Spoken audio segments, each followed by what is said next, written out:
Pascal. You are now rocking with that dude Pascal. We be going wild, Haitian in the building, so original. Got the haters catching feelings. Get your hands up to the ceiling and keep them held high. Cause St. Louis isn't ready. Forget about it, goodbye. Hold up, we just saying hi. Five somebody, rise up. Weekdays, catch us live. Somebody, let's go. Good evening. Good morning and good afternoon, everybody, and welcome to the Pascal Show. Hope you guys are all doing well out there, enjoying your Friday night. I know a lot of y'all are going to be busy out here doing your damn thing, enjoying these holiday spooky times, okay? These Halloween spooky times, all right? But I wanted to hop on for a real quick 30 and give you guys some information here that caught my eye, and I was like, you know what? Let me hop on here real quick and chop it up with the fam. Let you guys know what's going on. There's some new information out here that I think is kind of important. Now I know things are percolating right now in Savannah, Georgia, outside of the Howell Simon home right now. But understandably, I understand why they're out there. I understand why all that's going on, but it's a lot of, like I said, heated drama that, to me, I'm going, okay, definitely it interests a lot of people, and it's very interesting to see how people are reacting, how this particular family is reacting as well. It's pretty crazy to me. It's pretty wild. I'm going to be real. Pretty darn wild. But there are some things that have been going on. There was an interview that I just recently read that Diana, Quinton Simon's babysitter, recently had with some reporters that I thought was very interesting. It's a piece of information. There's a piece of information in there that I think is incredibly important for us to listen to, or actually hear. For you guys to listen to as I read it to you guys, because there's some information here that I think gives away a kind of an idea of what could possibly have gone down here. Okay. So, and of course, I got a couple things I'm going to show you guys, like, things have been percolating into the night.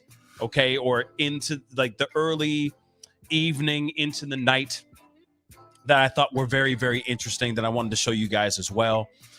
So, like I said, I'm only on here for a hard 30, but it's going to be good enough for you guys to know what's going on. I could have made this a quick pop-up video, but I said, you know what, F it. Let me do this with the fam.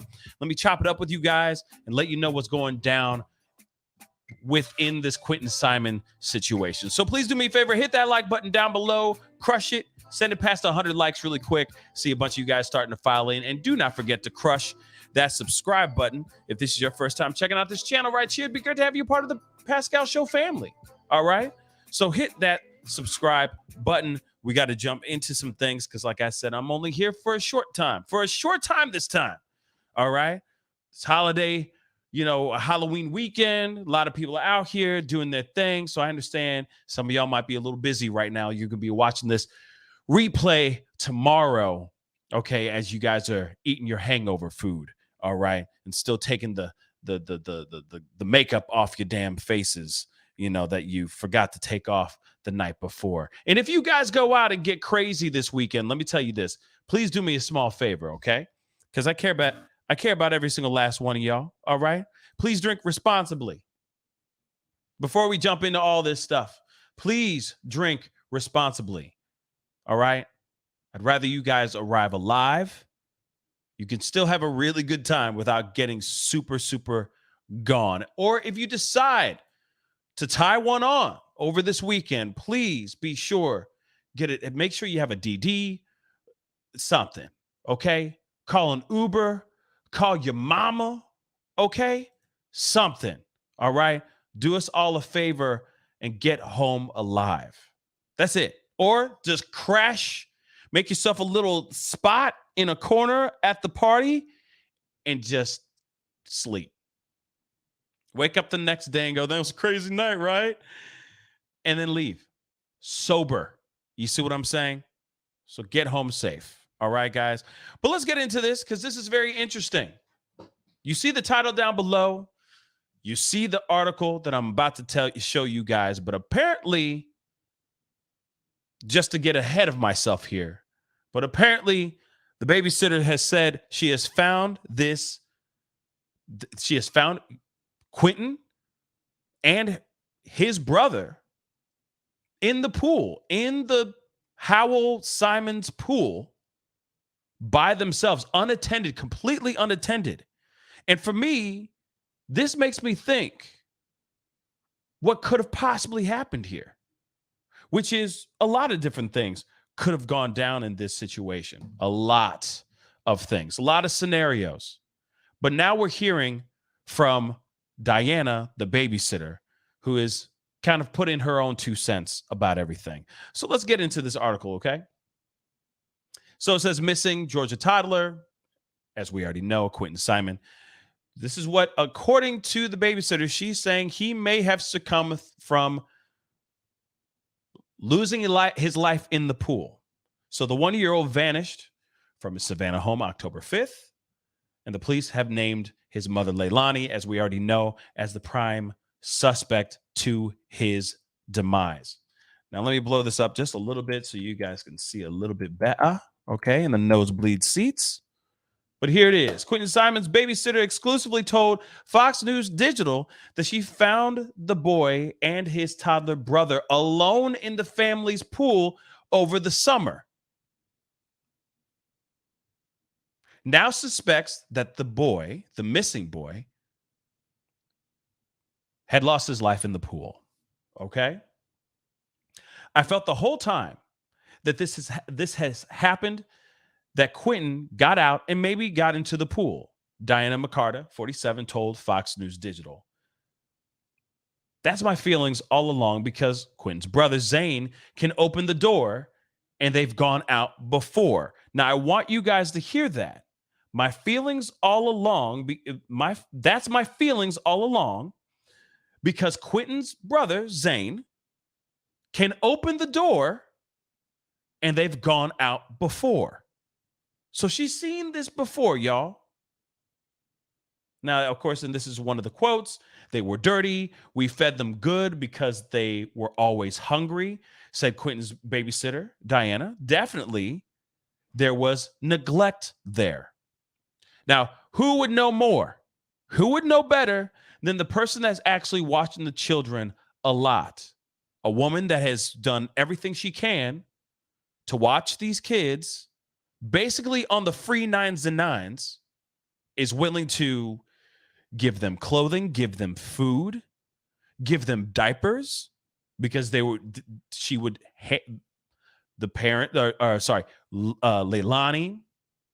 and possibly Billy Joe as well would just hand over the babies with no supplies whatsoever. So of course, Diana would just have to put together whatever she got and take care of these kids like they were her own. So who would you believe more in what she's seen, right? Just saying. But I do have some questions about that too. Okay, I do have some questions about this experience, these observations, these moments that she's experienced, and things that she's witnessed.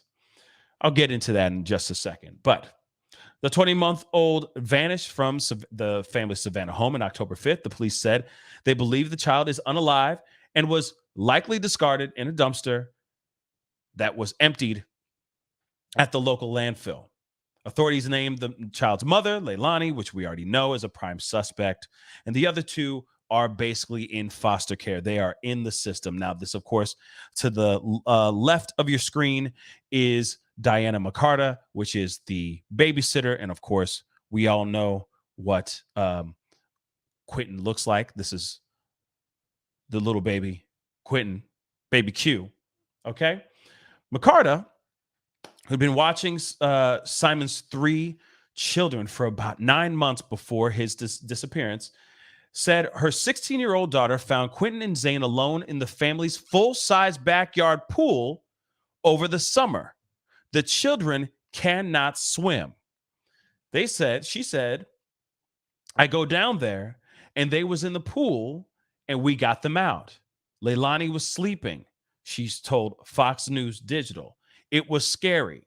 After Quinton went missing, authorities drained the pool to look for the kid. Remember, there was apparently a status update that Billy Joe put on Facebook, basically saying, "Hey, need to find somebody who can help me who can fix the pool because something happened in the pool when they drained the pool."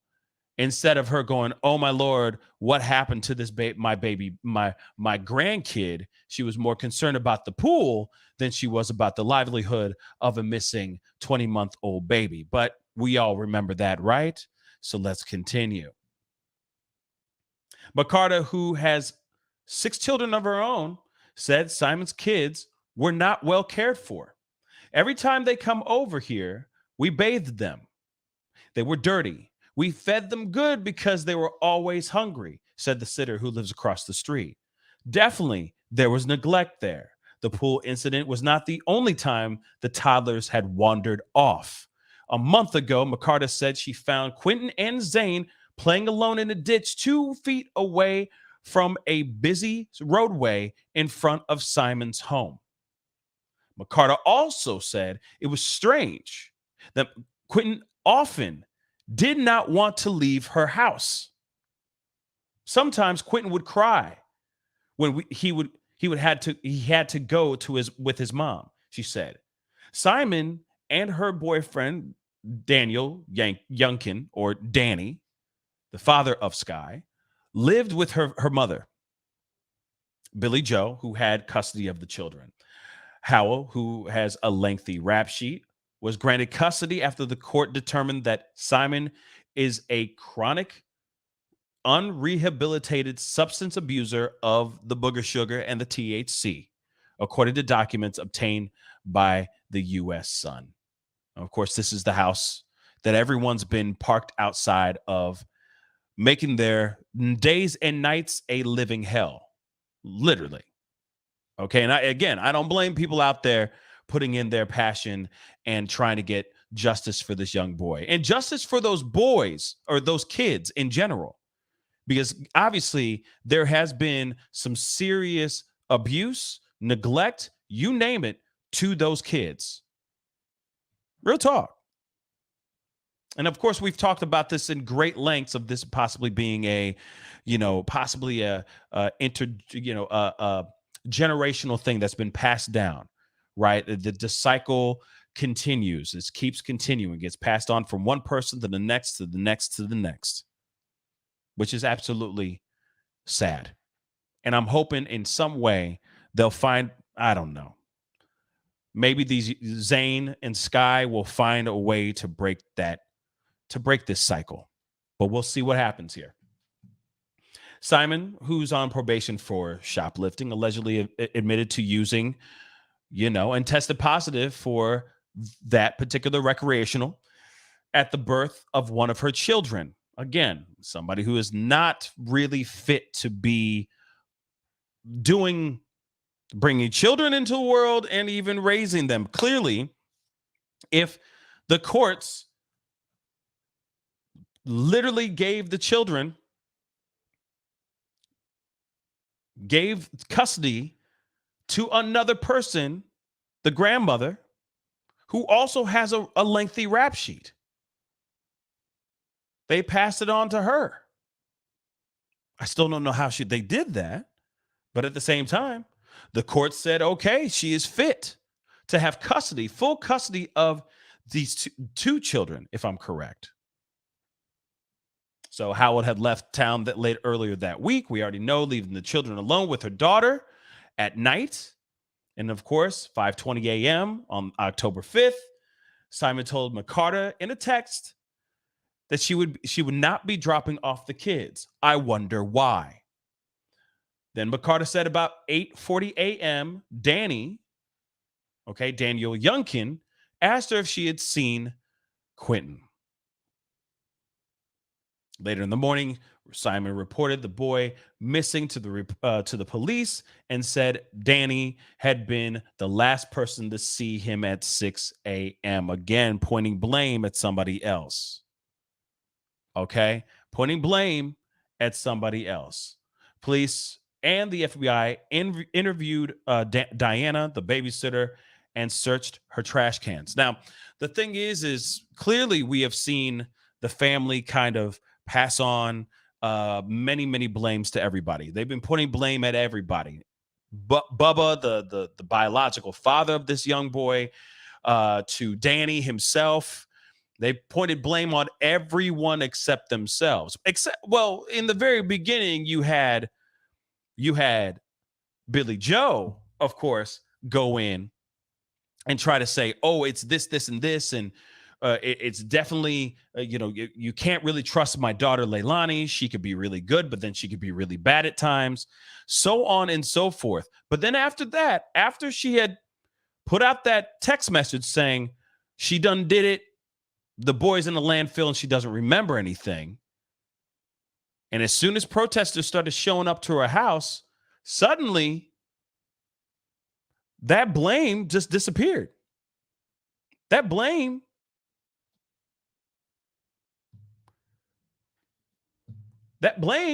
doesn't even exist anymore, which is weird to me.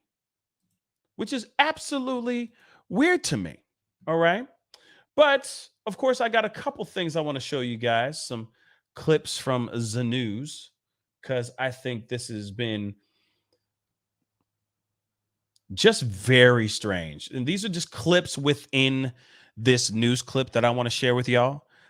Because, like I said, it's just so weird how everything has transpired, and how the family now is acting outside of the house. It's strange because then now they're outside of the crib.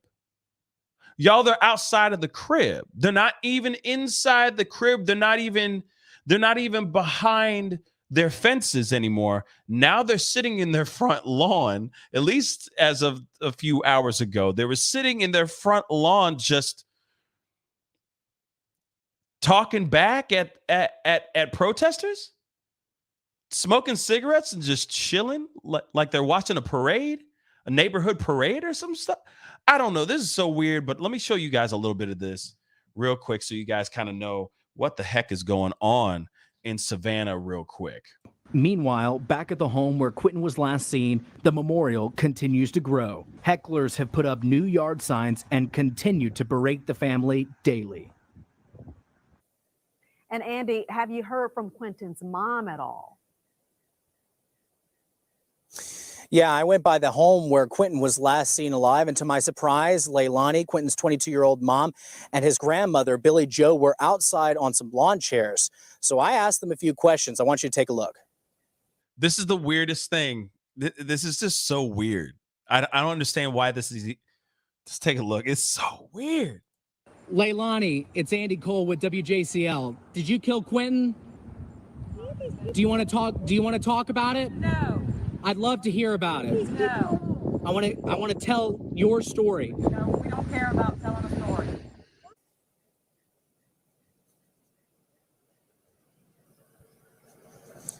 A defiant Billy Joe and a quiet Leilani. Now, of course, we will continue to stay on top of this story. As you remember, the FBI joined the investigation just 3 hours after Quinton was reported missing, and over 100 law enforcement officers have been on the case since the beginning. Okay. So, yeah. So that happened. I mean, okay, the reporter, let me just say this about the reporter real quick. He goes up to their front lawn, and of course, they're sitting on the front lawn. But instead of him like easing his way into the question, and I get it that he's got to get to the point. Like he's not going to sit there and go, "Hi, you want some?" You know what I mean? You want some lemonade? You know what I mean? I get it. He's got to get to a certain point here. But on some real stuff, instead of him just like working his way up to that, he just goes, "Did you do it?" Like just like all the other people that are standing out there screaming all kinds of things to this family. Okay. I feel like it would have been a different, like a different approach or something, baby. You know what I'm saying? Like you really say, "Did you do it?" I don't know. To me, I mean, trust me. I get the anger and the protests and the energy that's going on in that outside of that house and all that. Totally get it. But you a reporter. You really went there? You really went there. Okay. All right then. That's the I mean, hey, shoot, man, you know.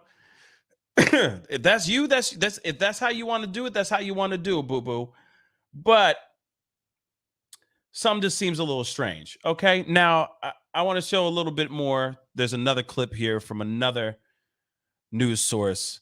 And I'm just showing these little pieces here, but my Lord, like I said, he could have, you know,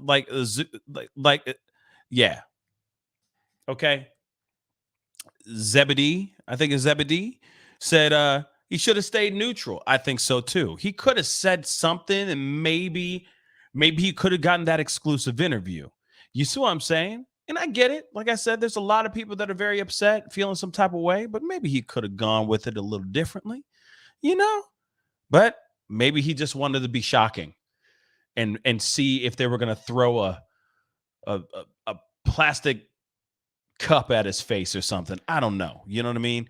Create some drama for some content or something, you know? That's just a theory, right? But let's take a look at this other one because I thought this was very interesting. They're saying tensions are running high outside of the Quinton Simons home. Now, we've already been seeing tensions running high. We've already talked about it, so on and so forth. But yeah, let's just see what's going on. You know, there's more. Like I said, there's more. So let's take a look. Buffington is at the command center near the landfill where we are hearing that tensions are running high today. Brett? Indeed, Tina, but that's not here at this command center or at the landfill. That is actually in Quinton's neighborhood. Take a look at this video. It's brand new into the newsroom. This is a response to, we assume, protesters who have been in front of Quinton Simons' family's home for the last, 2 weeks or so. Those protesters now getting met with the family themselves, Billy Joe Howell, Leilani Simon, Quinton's mom, now sitting in front of their home, we're told smoking cigarettes and not responding to the protesters who are now shouting at them across the street. While that is going on some 7 miles away from this command center, here at this landfill, I can tell you today we got new photographs as a search that is happening. Some 100 different people in this case, from law enforcement to civilians, a group of them now in that landfill searching. We expect that to wrap up any moment now, and we have learned that searchers will take the weekend off, as they did last weekend, to kind of reset. They'll begin the search in the landfill again early Monday morning. So far, they can't tell us how much trash they have been through or if they have found anything relevant to Quinton's case in that landfill. But we do know this is week 2 of that search, and Tina, week 3 since Quinton has last been seen. What is wild to me is what they've in the other video. I didn't get a chance to show you guys the other video, the full video. You know, they keep hitting me with all kinds of stuff, so it's making me just do you know, a few seconds here, a minute here, that kind of thing. So I can't show you all these clips all the time or the full clips. But what's very interesting, and I can only imagine what's going on with law enforcement as they're going through all this dirt and trash, all this muck, trying to find this young boy. I mean, they're literally doing it extremely cautiously, extremely slow. You know, they go for one section, they take that section out, they put it out in front of a team of these men and women that are combing through this stuff, and they're just doing they're doing the damn job. What sucks though is that it's just a very slow, tedious procedure, which obviously is going to take some time before they're even able to find this young boy, if that young boy actually is in the landfill. And that's what's frustrating to me about this. You know, we have seen here, and I'm just going to show you guys a still, but you see the family, they're just kind of chilling in the cut. I'm going to blow this up a little bit so you guys can see it, but they're here chilling in the cut. If you look closely, Leilani's got her phone up. She's taking photos. She's filming everything in her perspective in a way. And it's so crazy to me that you got people out here that are angry and they're almost like, it's almost as if they're mocking. They're definitely mocking these people. And okay, so I saw in the comments, some of y'all sitting here saying, oh, they're not protesters, they're hecklers. However you see it, there still is need, desire, and a want for justice for this young boy. And there are people out here that are feeling some type of way about the fact that there isn't swift justice about this. This woman is a prime suspect and she's still free. She's still out here. And now, as these people, and I get it, that you get to a certain point where you're getting so tired of being bothered and annoyed, and you got people honking horns and making noise every hour of every day. And of course, this family, I'm sure, is going through a lot of stuff as well. But as far as this goes, this does not show care to me. This doesn't. I prefer to not see their faces in front of their house within these lawn chairs, smoking their cigarettes and drinking their liquor in front of these people. I'd rather not see them and have them behind closed doors. This is not the right way of trying to say that you care about the whereabouts of that baby boy. This does not show to me at all whatsoever that there's care. And that's what's frustrating about this. Because sure, you can call them hecklers, you can call them protesters, you can call them very disgruntled, very passionate people who just want to bring this boy home, whatever you want to call it. It's also the optics that they're giving off to the rest of the world right now. It's also that too. By sitting here and doing this, to me, it's a very, very bad look. And they keep on screwing things up. They're not doing anything to show that they are putting in effort. That's at least from what I'm seeing. I don't see them leaving the house to go to the police. I don't see them going and cooperating. I don't see them posting photos. I don't even see them going to their Instagram, their social medias, and saying, hey, we're trying to find him. Please help us, so on and so forth. They're not even putting a good step forward. To me, it's still showing that they don't give a damn. And that's what's so sad about this. That's what's so sad. And now you got other people. Now you got people out here in front of your homes, in front of your home, causing a ruckus because they feel like justice has not been served yet. And instead of actually putting in the time to actually help or put in the information that needs to be known so that they can bring swift justice or at least bring this boy home, you are going out and drinking. You're kicking it in the backyard. You're doing all these other things instead of actually taking care of what needs to be done, which is taking care of your family. And that's sad. That's extremely sad, y'all. But welcome to the world that we live in. As you can see, this is a family that's completely disconnected. You also got to remember, Leilani is now trying to create a new narrative. She created a new narrative by basically saying, we just want him back home safe. So she still, at first, maybe she said one thing, and now she is actually playing the damsel in distress, the one that lost the baby. And now the baby's been napped from her, stripped from her very hands. Instead of she did what she did, and now she has to pay the price.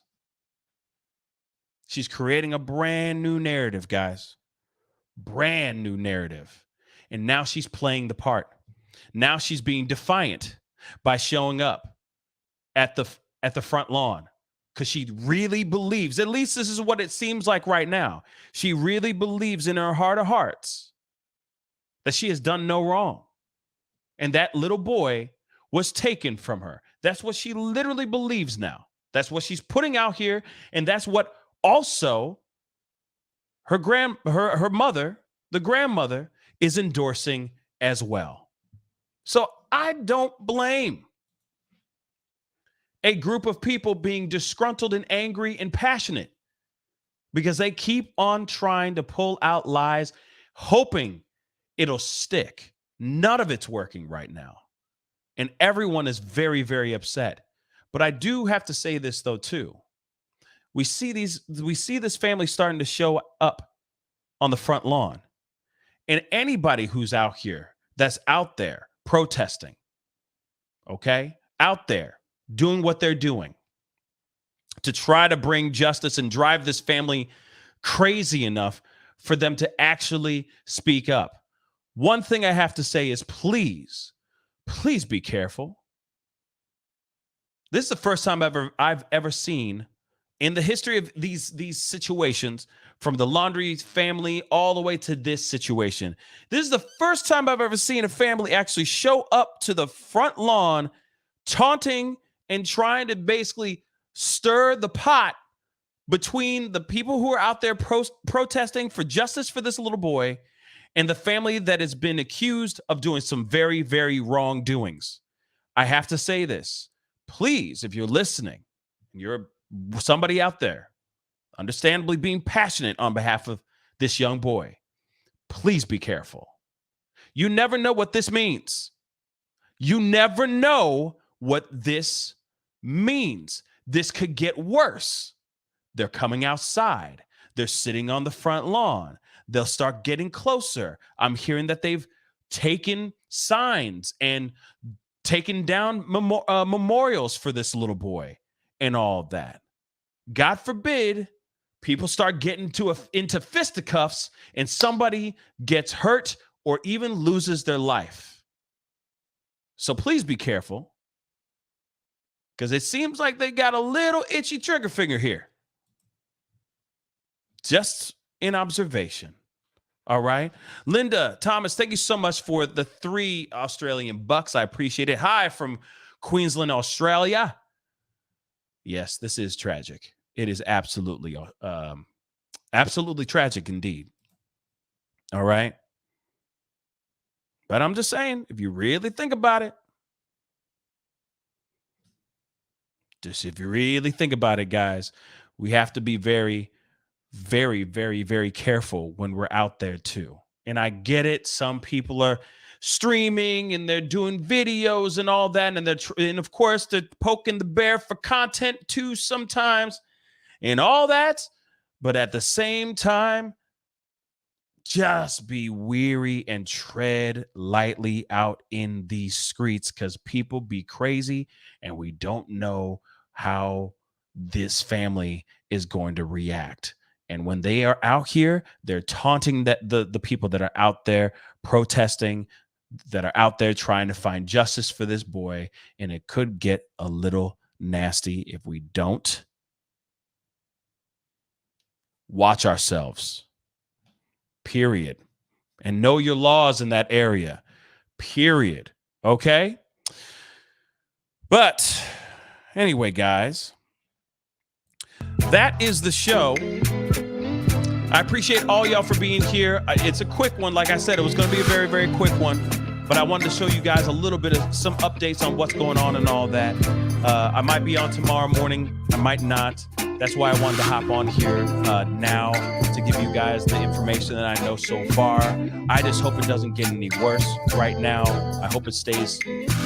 I hope they maintain the status quo at least, and it doesn't get volatile over this weekend, because God forbid it does. We don't need any more casualties, okay? We don't need any more problems and more people losing their lives, period, okay?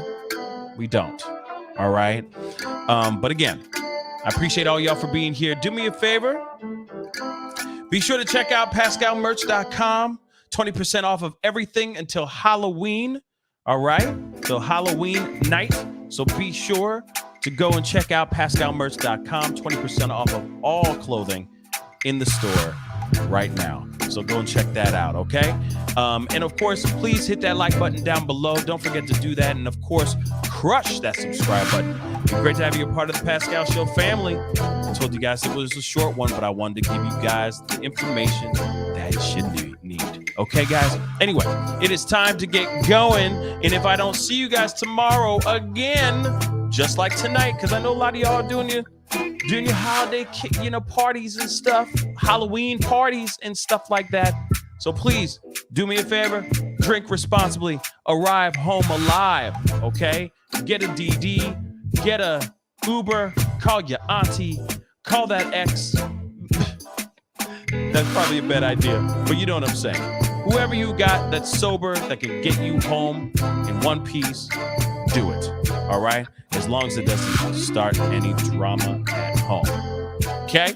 Anyway, guys, appreciate all y'all. Have a wonderful, wonderful, wonderful night, okay? Be good to yourselves. Be good to one another. And I'll see you guys very, very soon. And yes, as Marion Sweet said, moisturize, honey. Moisturize and hydrate in some SPF, okay? Some sunscreen. You'll thank me later. Anyway, I'll see you guys soon. This is the Pascal Show. Bye.